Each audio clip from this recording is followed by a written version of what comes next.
ક્યાં ખોવાયો વિકાસ? આઝાદીના વર્ષો બાદ હજુ પણ બનાસકાંઠા જિલ્લાનો એક વિસ્તાર જે આજે પણ રોડ, રસ્તા, પાણી અને લાઇટ જેવી સુવિધાથી પણ વંચિત રહી ગયો છે.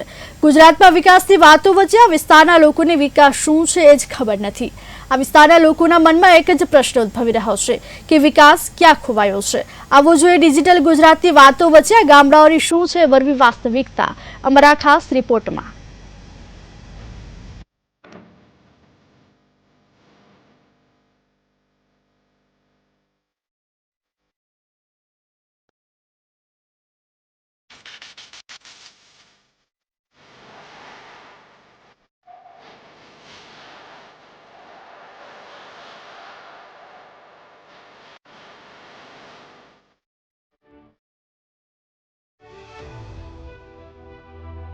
બનાસકાંઠા જિલ્લાના આંતરિયાળ વિસ્તાર દાંતા તાલુકાના કેટલાક ગામોમાં આજે પણ લોકો પોતાના ઘરે વીજળી વંચિત છે.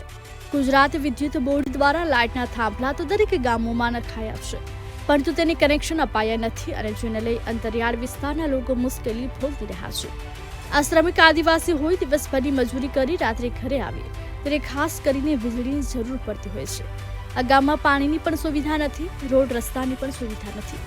ત્યારે ગ્રામજનોની માંગણી છે કે અમને સરકાર વીજળી આપે તો તેઓ પોતાના બાળકોને અભ્યાસ કરાવી શકે અને રાત્રિના સમયે જંગલી પ્રાણીઓના ભયના કારણે પોતાના પરિવારને રક્ષણ આપી શકે.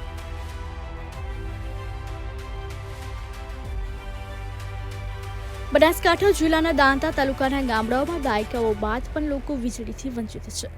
જેબી દ્વારા 3 વખત સર્વે કર્યા છતાં આંતરિયાળ વિસ્તારના આદિવાસી લોકોના મકાનોમાં વીજળી પહોંચી નથી. એક તો આ જંગલ વિસ્તાર છે ને એમાં પણ વીજળીની સુવિધા ન હોય એટલે રાત્રિના સમયે જંગલી જાનવરોનો ભય રહે. આવી સ્થિતિમાં અંતરિયાળ વિસ્તારના લોકોની માંગ છે કે તાત્કાલિક વીજળી આપવામાં આવે, પરંતુ કોની બેદરકારીથી આ વિસ્તારના લોકોના ઘરોમાં આજે પણ અંધારો જોવા મળે છે તે સૌથી મોટો સવાલ ઊભો થાય છે. મારે વર્ષોથી પાણીની, રસ્તાની, લાઇટની લાઇટથી વંચિત છીએ, એટલે અમારે જેમ બને જેમ લાઇટ મળે એવી અમારી સરકારની રજૂઆત છે. ને અમારે છોકરાને કઈ રીતે અજવાળામાં રાખવું, કઈ રીતે એને સાચવવું, અડધી રાતને ખુલ્લા પગે આમ તેમ ફરે તો એ સાપ કરડવાની સંભાવના રહે છે. અને જેમ બને જેમ અમને લાઇટ આપો એટલી સરકારની અમને માગણી છે. ને અમે બેટરી ચાર્જિંગ કરીને બેટરીને અજવાળેથી અમે ખાવા રાંધીને ખાઈએ છીએ. ને છોકરીને અજવાળાથી એને રહેવા, અંધારા રહેવાની ખૂબ તકલીફ પડે છે. અજવાળા વગર છોકરી રહેતી નહીં, તો પણ અમે બેટરીના અજવાળાથી એને ખાવા બનાવીને ખવડાવીએ છીએ. અને જેમ બને જેમ અમને એને વ્યવસ્થિત રાખવાની કોશિશ કરી, પણ આ લાઇટની અમારી મેન તકલીફ છે અને પાણીની ને રસ્તાની આ 3 તકલીફ અમારી પૂરી કરે. ક્યારે થશે વિકાસ આ વિસ્તારનો? દાંતા તાલુકાના ગામોમાં ક્યારે મળશે વીજળી? સર્વે કર્યા બાદ પણ કેમ નથી મળી વીજળી? ગામના લોકોની સમસ્યા ક્યારે સમજશે તંત્ર? કેટલાય સમયથી સમસ્યા છતાં નિરાકરણ કેમ નહીં? રજૂઆત બાદ પણ કેમ નથી દૂર થઈ સમસ્યા? શું દાંતા વિસ્તારના નેતાઓની આ સમસ્યા નથી દેખાતી? ફળિયાવાળી ગામમાં 42 જણાની વીજ કનેક્શનના ઘરની માગણી કરેલી હતી. ગ્રામ જ્યોતિ યોજનામાં એમાં 12 જેટલા વ્યક્તિઓને લાઇટ આપવામાં આવી છે. બાકીના ગામની અંદર થોભલા ઊભા કરવામાં આવ્યા છે, લાઇન ખેંચવાની બાકી છે અને કનેક્શન આપવાના બાકી છે. જે 12 મહિના જેટલા થયા, અમે તમામ કચેરીએ તેની રજૂઆત કરવામાં વારંવાર રજૂઆત કરી, પણ આજ સુધી તેનો કોઈ નિરાકરણ આવ્યો નથી.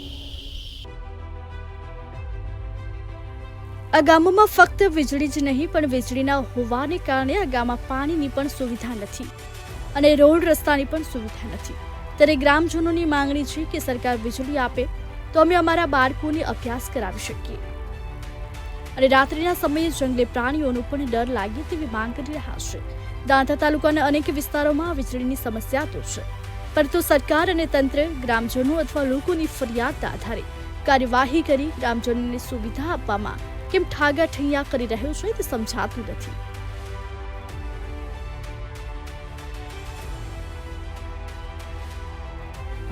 ગુજરાત એક તરફ ભરી રહ્યું છે વિકાસની હરણફાળ, રાજ્ય વિકાસ તરફ ભરી રહ્યું છે દોટ. દાંતા તાલુકાના અંતરિયાળ ગામોમાં ક્યાં ખોવાયો વિકાસ? વીજળી ન મળતા ઘરોમાં આજે પણ અંધારું. વીજળીના કારણે પાણી માટે પણ લોકોને વલખા. શું નેતાઓ ચૂંટણી ટાણે વોટ લેવા માટે જ આવશે? શું આ વિસ્તારના લોકોને વોટ માટે જ ગણવામાં આવે છે?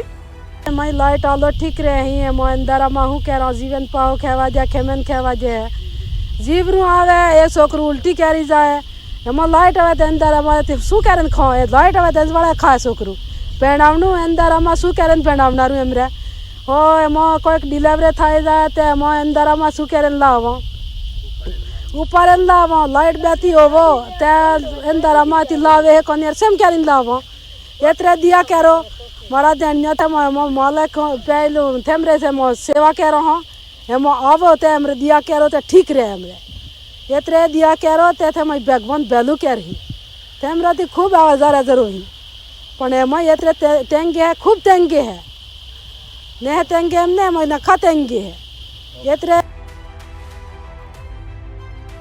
ગુજરાત એક તરફ વિકાસની હરણફાળ ભરી રહ્યું છે અને ઉદ્યોગોની વિવિધ એકમો થકી વિકાસ તરફ દોટ મૂકી રહ્યું છે, ત્યારે બનાસકાંઠા જિલ્લાના દાંતા તાલુકાના અંતરિયાળ વિસ્તારમાં આવેલા આ ગામોમાં વિકાસ ક્યાં ખોવાઈ ગયો તેવા સવાલો આ વિસ્તારના લોકો ઉઠાવી રહ્યા છે, કારણ કે આ વિસ્તારના પરિવારોના બાળકો આજે પણ દીવા તળે અભ્યાસ કરવા મજબૂર જોવા મળી રહ્યા છે. આટલું જ નહીં, વીજળી ન મળવાને કારણે પાણીની પણ સુવિધા ન મળવાથી પાણી માટે પણ લોકોને રઝળપાટ કરવાનો વારો આવે છે. ત્યારે હાલમાં ચૂંટણી પહેલા શું નેતાઓ આ વિસ્તારની મુલાકાત લઈ અને તેઓની સમસ્યાઓ સાંભળી તેમના ઘર સુધી પણ વિકાસને પહોંચાડશે કે પછી દર વખતની જેમ વાયદાઓ કરી ચાલ્યા જશે તે આગામી સમય જ બતાવશે. Bureau report, KTV news, Gujarat.